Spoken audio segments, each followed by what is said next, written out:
السلام علیکم. This is my YouTube channel جنت ٹی وی. حضرت بلال حبشی رضی اللہ عنہ کا اسلام اور مصائب. حضرت بلال حبشی رضی اللہ عنہ مشہور صحابی ہیں جو مسجد نبوی کے ہمیشہ مؤذن رہے.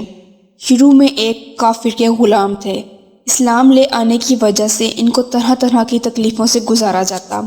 امیہ بن خلف جو مسلمانوں کا سخت دشمن تھا، ان کو سخت گرمی میں دوپہر کے وقت تپتی ہوئی ریت پر سیدھا لٹا دیتا اور ان کے سینے پر پتھر کی بھری چٹان رکھ دیتا تاکہ وہ حرکت نہ کر سکیں، اور کہتا تھا کہ یا اس حال میں مر جاؤ، اگر زندگی چاہتے ہو تو اسلام سے ہٹ جاؤ. مگر وہ اس حالت میں بھی عہد کہتے، یعنی کہ معبود صرف ایک ہی ہے. رات کو زنجیروں میں باندھ کر کوڑے لگائے جاتے. اگلے دن ان زخموں کو گرم کر کر زمین پر ڈال کر زیادہ زخمی کیا جاتا تاکہ بے قرار ہو کر اسلام سے پھر جائیں یا تڑپ کر مر جائیں. چونکہ عرب کے بت پرست اپنے بتوں کو بھی معبود کہتے تھے، اس لیے ان کے مقابلے میں اسلام کی تعلیم صرف توحید کی تھی، جس کی وجہ سے حضرت بلال رضی اللہ عنہ کی زبان پر ایک ہی ورد رہا. یہ تعلق اور عشق کی بات ہے. ہم جھوٹی محبتوں میں دیکھتے ہیں کہ جس سے محبت ہو جاتی ہے اس کا نام لینے میں لطف آتا ہے، بے فائدہ اس کو رٹا جاتا ہے.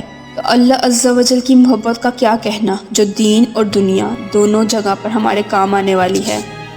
یہی وجہ ہے کہ حضرت بلال رضی اللہ عنہ کو ہر طرح سے ستایا جاتا، سخت سے سخت تکلیف پہنچائی جاتی.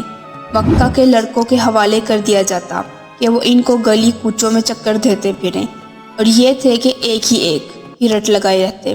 اسی کا یہ صلہ ملا کہ پھر حضور اکرم صلی اللہ علیہ وآلہ وسلم کے دربار میں مؤذن بنے، اور سفر خضر میں ہمیشہ اذان کی خدمت ان کے سپرد ہوئی.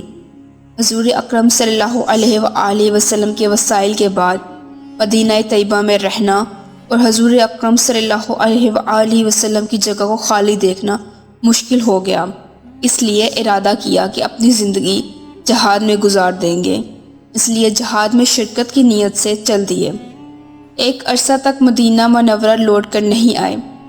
ایک مرتبہ حضور اکرم صلی اللہ علیہ وآلہ وسلم کی خواب میں زیارت کی. حضور اکرم صلی اللہ علیہ وآلہ وسلم نے فرمایا، بلال یہ کیا ظلم ہے، ہمارے پاس کبھی نہیں آتے. تو آنکھ کھلنے پر مدینہ طیبہ حاضر ہوئے. حضرت حسن اور حسین رضی اللہ عنہ نے اذان کی فرمائش کی. لاڈلوں کی فرمائش ایسی نہیں تھی کہ انکار کی کوئی گنجائش ہوتی.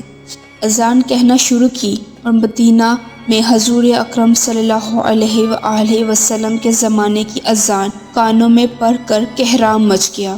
عورتیں تک روتی ہوئی گھر سے نکل آئیں. چند روز قیام کے بعد واپس ہوئے تو سن 560 کے قریب دمشق میں وصال پائے. اگر آپ کو ہماری ویڈیو پسند آئے تو اس کو لائک، شیئر اور کمنٹ کرنا مت بھولیے گا. ہمارے چینل کو سبسکرائب کر بیل آئیکن کو دبانا مت بھولیے گا. آج کے لیے اتنا ہی، ملتے ہیں اگلی ویڈیو میں. خدا حافظ.